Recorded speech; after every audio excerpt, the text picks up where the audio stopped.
Senhor esteja convosco, Ele está no meio de nós. Proclamação do Evangelho de nosso Senhor Jesus Cristo, segundo São Lucas. Glória a vós, Senhor. Naquele tempo, a mãe e os irmãos de Jesus aproximaram-se, mas não podiam chegar perto dele por causa da multidão. Então anunciaram a Jesus: tua mãe e teus irmãos estão aí fora e querem te ver. Jesus respondeu: minha mãe e meus irmãos são aqueles que ouvem a palavra de Deus e a põem em prática. Palavra da salvação. Este episódio em que a família de Jesus tenta falar com ele em meio à multidão parece uma informação trivial, se não fosse pela resposta do Senhor. Minha mãe e meus irmãos são aqueles que ouvem a palavra de Deus e a põem em prática.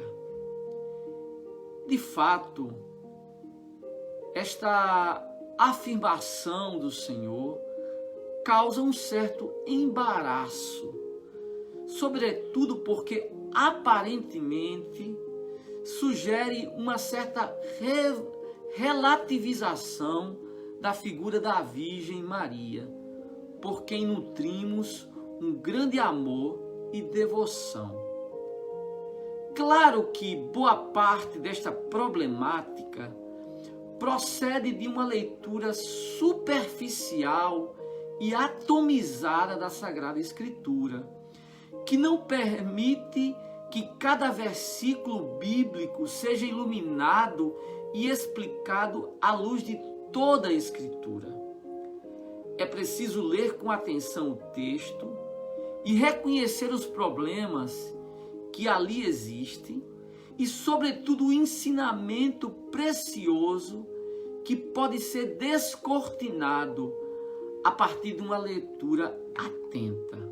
A primeira coisa a ser dita sobre este texto é que é uma narrativa de múltipla atestação. Encontramos aqui em Lucas 8, 19 a 21, este relato da família de Jesus que tenta se aproximar, mas encontramos também essa mesma narrativa em Mateus 12, 46 e 50, e também em Marcos 3, de 31 a 35. É interessante que este texto aparece em diferentes contextos, em diferentes situações. E nós sabemos que situação vital em que uma coisa ocorre e que uma palavra é dita faz toda a diferença.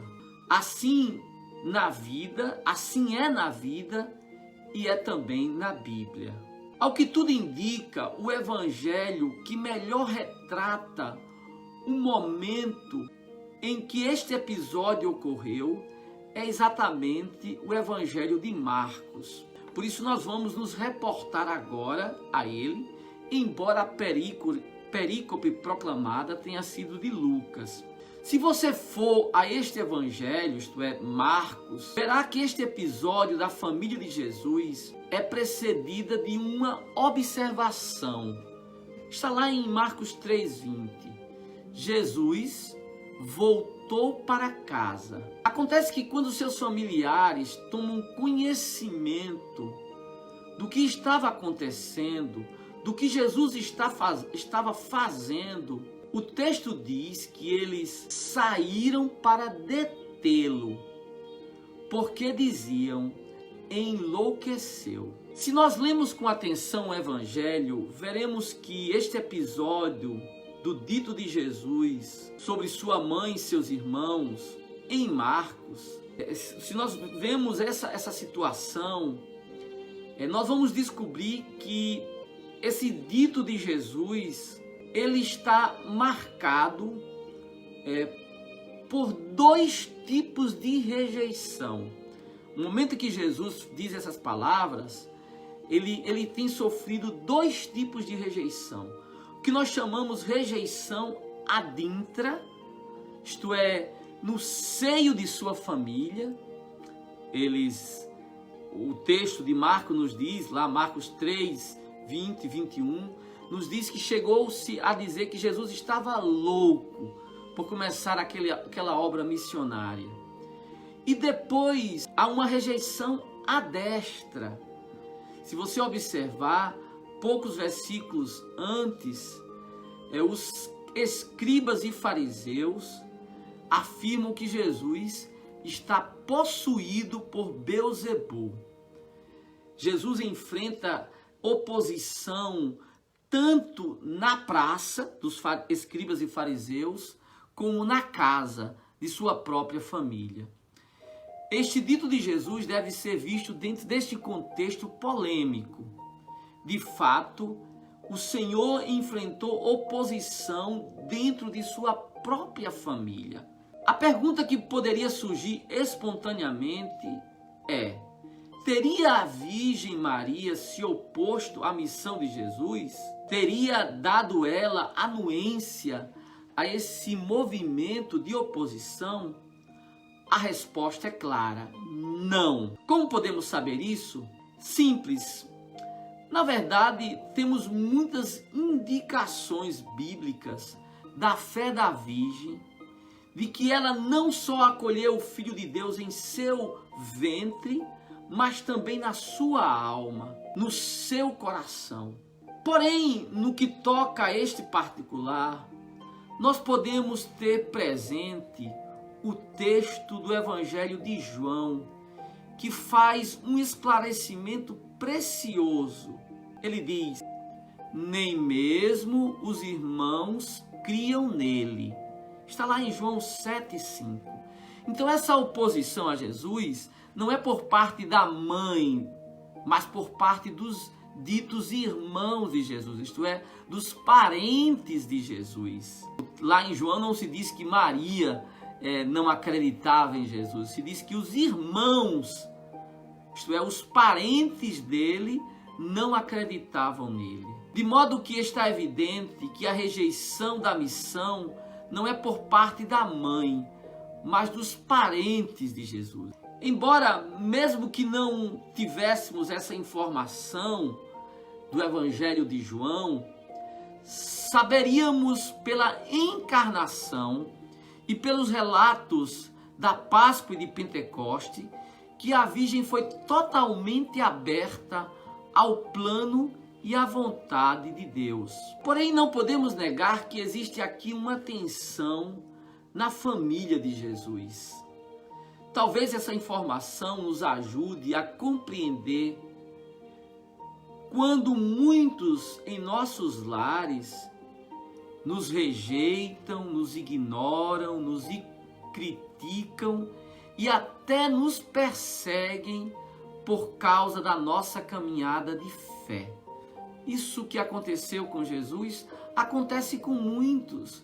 Muitos de vocês que estão me ouvindo são criticados dentro da própria família porque estão buscando levar uma vida de fé. Talvez alguém tenha dito sobre você o mesmo que os familiares de Jesus disseram com ele: tá louco, agora só quer saber de religião, só quer saber de igreja, só quer saber de rezar. Enlouqueceu. Não se preocupe. Se trataram assim Jesus, por que não haveriam de nos tratar mal também, não é? O discípulo não é maior do que o Senhor, do que o Mestre.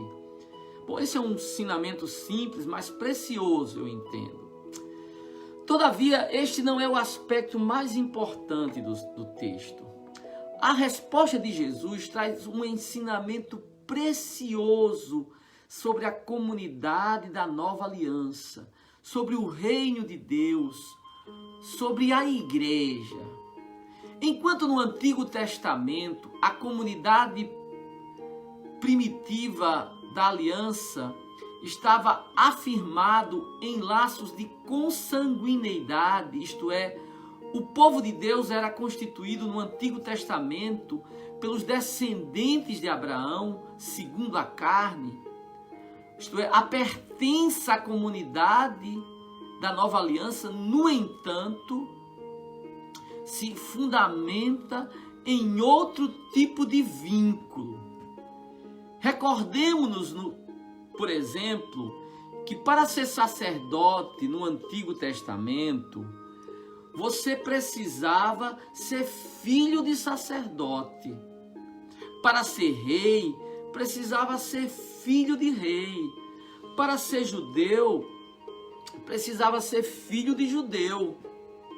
Jesus inaugura um outro tipo de comunidade, baseado não no sangue nem na carne, mas na fé, na escuta da palavra, na docilidade à vontade de Deus. Nós costumamos ouvir o slogan de que nossa família deve ser uma igreja, a primeira igreja. Porém, antes de dizer isso, é preciso sempre lembrar o que Jesus está ensinando aqui. É que a igreja deve ser uma família. A igreja não é um sindicato para você chamar um ao outro de companheiro. A igreja não é um clube para você chamar os seus membros de colegas, né? Tem gente que chama a turma da igreja. Não, tá errado. A igreja é a família de Deus. Por isso nós devemos chamar uns aos outros de irmãos, irmãos em Cristo.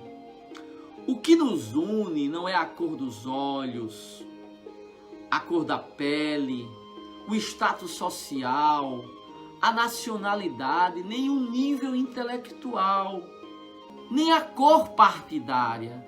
Nós estamos unidos não é porque pertencemos ao mesmo grupo ideológico. Não, isso é irrelevante. O mais importante é a fé em Cristo. A igreja não é um partido político. A igreja é a família de Deus. Esse ensinamento aqui presente é precioso. Na igreja não existe doutor, empresário. O importante é que somos irmãos pelo batismo. Na igreja o importante não é a sua conta bancária. Na igreja o importante é o selo, é que somos irmãos em Cristo Jesus. Nosso batismo é o nosso distintivo. A igreja, a comunidade da nova aliança, é a nova família de Deus. É os irmãos e irmãs de Jesus Cristo. É isso que Jesus está dizendo.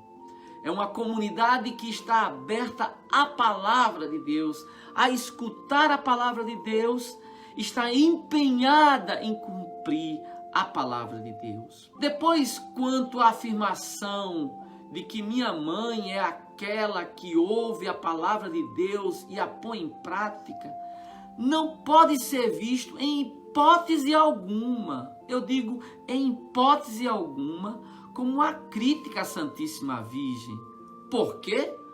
Por uma razão simples. Leia o que está escrito em Lucas 1:38. Quando o anjo apareceu à Virgem, qual foi a sua resposta? Eis a serva do Senhor, faça-se em mim segundo a sua palavra. Ela é exemplo, modelo de escuta e cumprimento da palavra. A Virgem Maria é esse modelo. Foi exatamente por causa desta disponibilidade para ouvir a palavra que ela se fez apta para ser mãe da palavra encarnada. A maternidade de Maria não começou no ventre, mas no seu assentimento à palavra de Deus. O dito de Jesus aqui, portanto, minha mãe é aquela que ouve a palavra e a coloca em prática. Esse dito do Senhor não compromete nossa devoção pela Virgem, mas a amplia e a aprofunda. Se alguém admirava a Virgem por ser mãe, por ter gerado, Jesus está a dizer, admire-a muito mais por ter ouvido e se submetido a esta mesma palavra. As razões da nossa devoção à Virgem aqui são enriquecidas.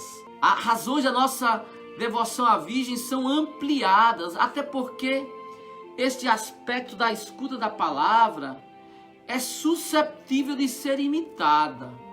Esse aspecto é susceptível de ser imitado.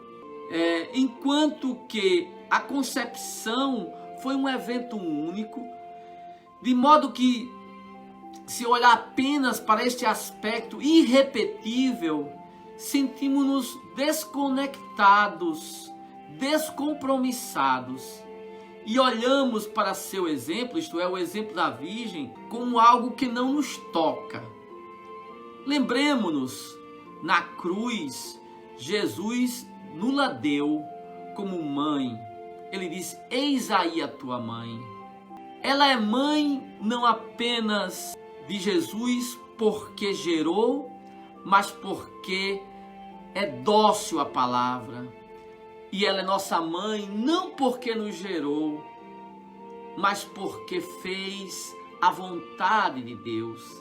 Se Maria é mãe de Jesus por duas razões, isto é, pela sua docilidade à palavra e por tê-la acolhida no ventre, ela é nossa mãe por a razão fundamental, porque é mãe biológica de Jesus, porque ela cumpriu a vontade de Deus. E deste modo, ela é nossa mãe também no sentido de que nos ensina a ouvirmos a palavra e a praticarmos. Maria, nossa mãe e mestra, rogai por nós. Louvado seja nosso Senhor Jesus Cristo.